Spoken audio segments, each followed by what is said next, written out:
നിലവിൽ box office കണക്കുകളാണ് സിനിമയുടെ വിജയത്തിൻ്റെ അളവുകോൽ. ഇന്ത്യയിൽ ഇന്ന് 2000 കോടി കളക്ഷൻ റെക്കോർഡിൽ എത്തി നിൽക്കുകയാണ് ആ കണക്കുകൾ. മലയാളത്തിൽ 2023 200 കോടി കളക്ഷൻ റെക്കോർഡ് 2018 സ്വന്തമാക്കി. കോടി ക്ലബിലെത്തിയ മലയാളത്തിലെ ആദ്യ സിനിമ പ്രദർശനത്തിനെത്തിയത് 1987 ന്യൂഡൽഹിയാണ് ആ ചിത്രം. മമ്മൂട്ടി നായകനായി ജോഷിയുടെ സംവിധാനത്തിലുള്ള ചിത്രം അക്കാലത്തെ വൻ ഹിറ്റുമായിരുന്നു. തുടർച്ചയായി പരാജയങ്ങൾ നേരിട്ടപ്പോൾ വൻ തിരിച്ചുവരവുമായിരുന്നു മമ്മൂട്ടിക്കും ജോഷിക്കും ന്യൂഡൽഹി.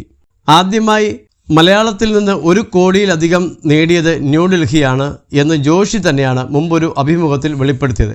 തുടർ പരാജയങ്ങളാൽ മമ്മൂട്ടി നിരാശയിലായിരുന്നപ്പോഴാണ് തങ്ങൾ ന്യൂഡൽഹി ആലോചിക്കുന്നത് എന്ന് തിരക്കഥാകൃത്ത് ഡെന്നീസ് ജോസഫ് വെളിപ്പെടുത്തിയിരുന്നു.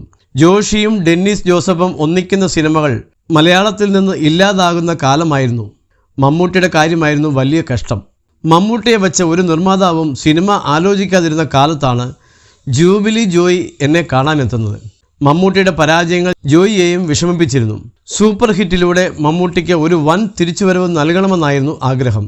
അങ്ങനെ നിൽക്കുമ്പോൾ ന്യൂഡൽഹിയുടെ കഥ അവതരിപ്പിക്കുന്നത് ഞങ്ങൾക്ക് നല്ല ആത്മവിശ്വാസമുണ്ടായിരുന്നു. ന്യൂഡൽഹി വമ്പൻ ഹിറ്റ് ചിത്രമായി മാറിയെന്നും ഡെന്നീസ് ജോസഫ് ഒരു അഭിമുഖത്തിൽ വ്യക്തമാക്കി. ആദ്യമായി മലയാളത്തിൽ നിന്ന് 25 കോടി നേടിയതും മമ്മൂട്ടി നായകനായ ഒരു ചിത്രമാണ്.